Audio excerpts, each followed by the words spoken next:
Hello, I'm Franco. And I'm Jonan. And Tantan's not here because he's gone to Boracay. Getting a tan in Boracay. And we're the Review Avenue.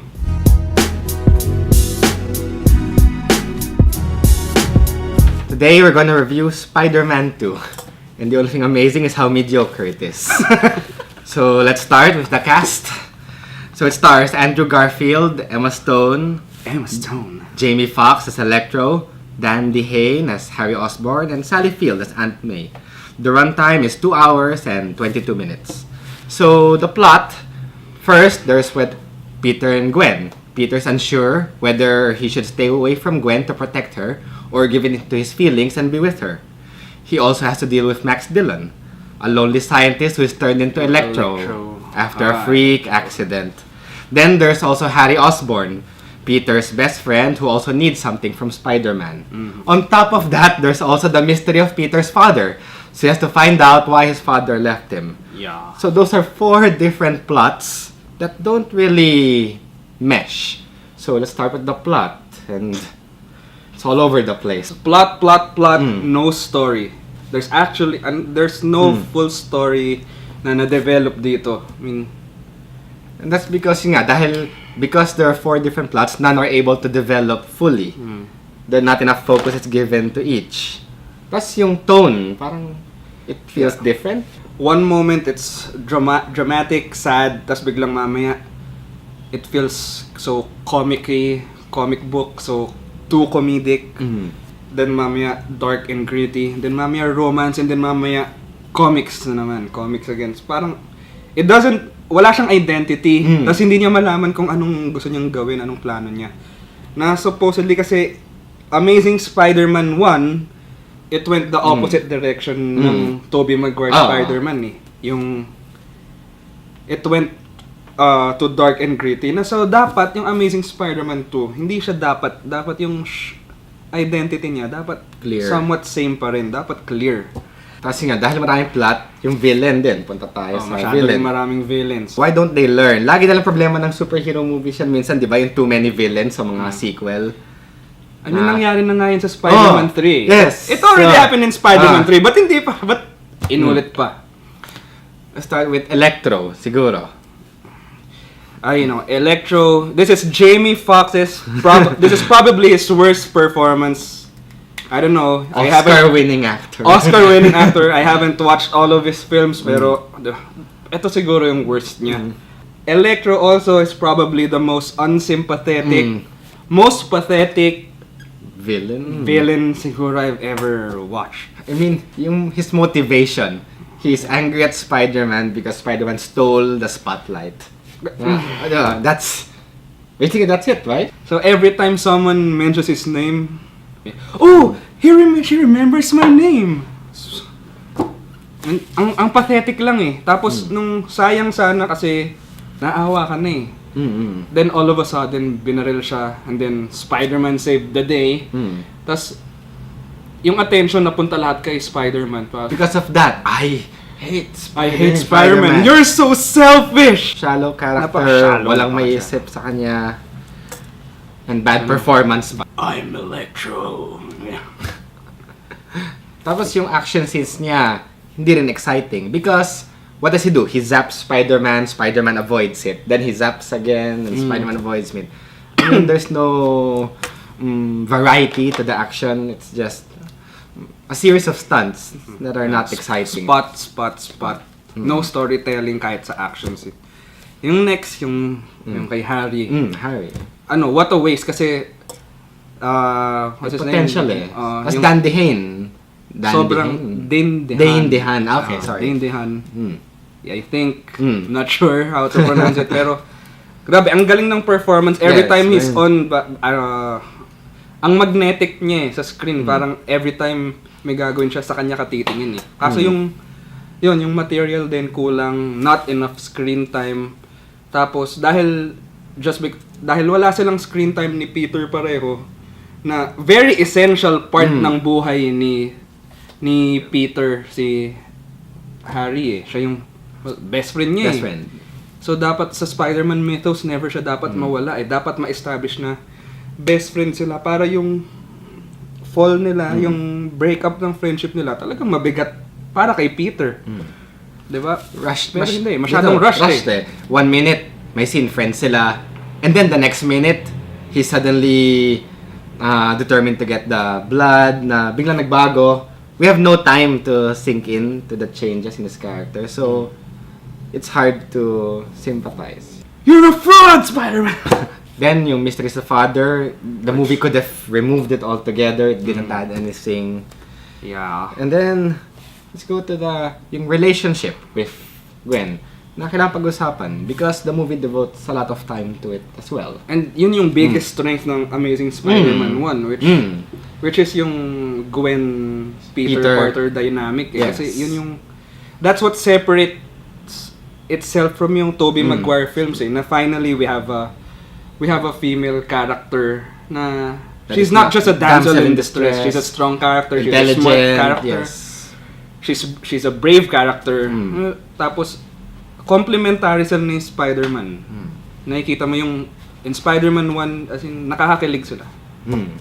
Here, while the chemistry Still between there, the actors yes. is still there. And they have moments. They have moments. Are sweet. The problem is in the script because nothing happens in their relationship. Every time they meet, they talk about the same thing over and over and over and over again. I can't be with you. I can't Why be- not? The same debate. No resolution.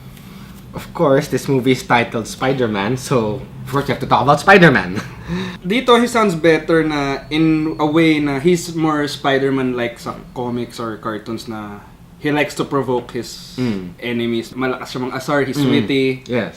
Pero minsan, nagiging overboard. Yung Yeah, parang, nagiging too comic. it goes too far na the movie will stop for the joke. Imbis na smooth, dapat in character yung pagkawiti niya. Hindi yung the movie will stop just for it. Minsan, borderline Joel Schumacher na to eh. Batman and Robin territory Oh, na. Batman and Robin territory na. Marami, hindi lang si Spider-Man. Si Electro. I like to talaga. Yun.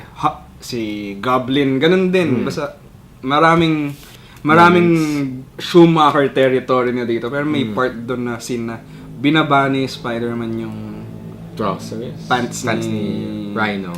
Tapos naka-boxer si Rhino na with the Rhino design. So, It doesn't jive with the gritty, realistic feel of the other scenes. na na-establish Spider-Man 1. Tapos yung he hums to his own Spider-Man theme. Ringtone niya, Spider-Man theme na ang egotistic lang. Hindi yun si Spider-Man eh. Mas okay pa pag Peter Parker siya eh. Yeah. Peter Parker is a better Peter Parker is a better character Character. than Spider-Man. It's long, 2 hours 20 minutes. It felt there are a lot of scenes that I felt could have been removed, and remove some scenes and then give more time to the scenes that need it. May mga pointless scene doon like yung airplane scene na Magka-crash. while Electro and Spider-Man was fighting, yung namatay yung radars ng 2 airplanes, so mag-head on.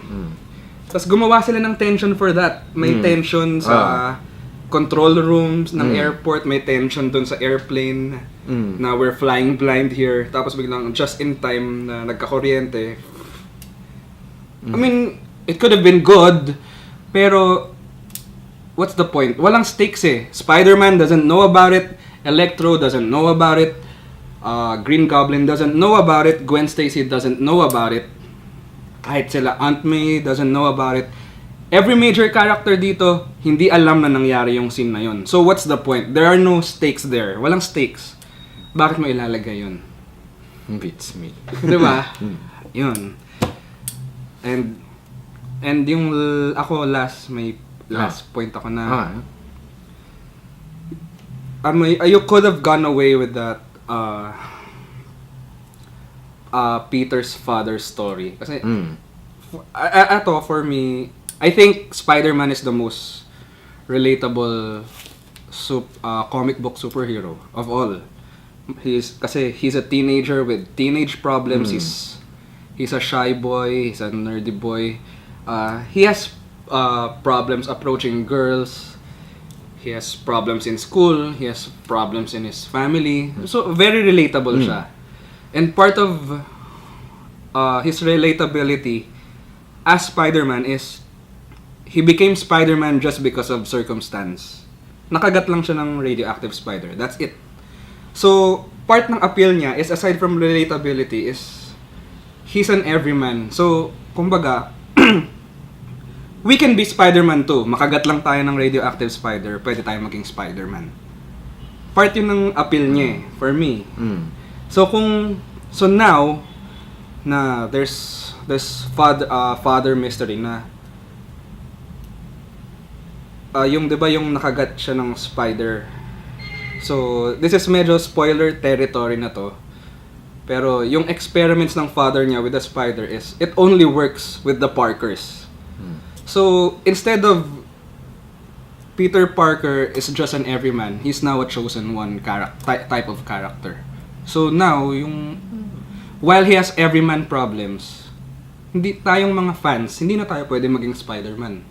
Kahit makagat tayo ng radioactive spider, hindi tayo magiging Spider-Man. Either mamamatay lang tayo or we'll end up being a psycho or something.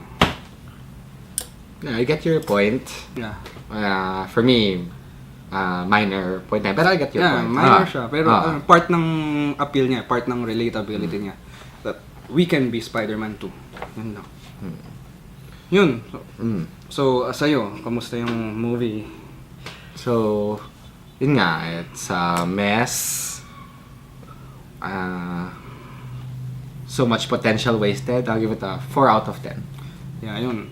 Ganun din.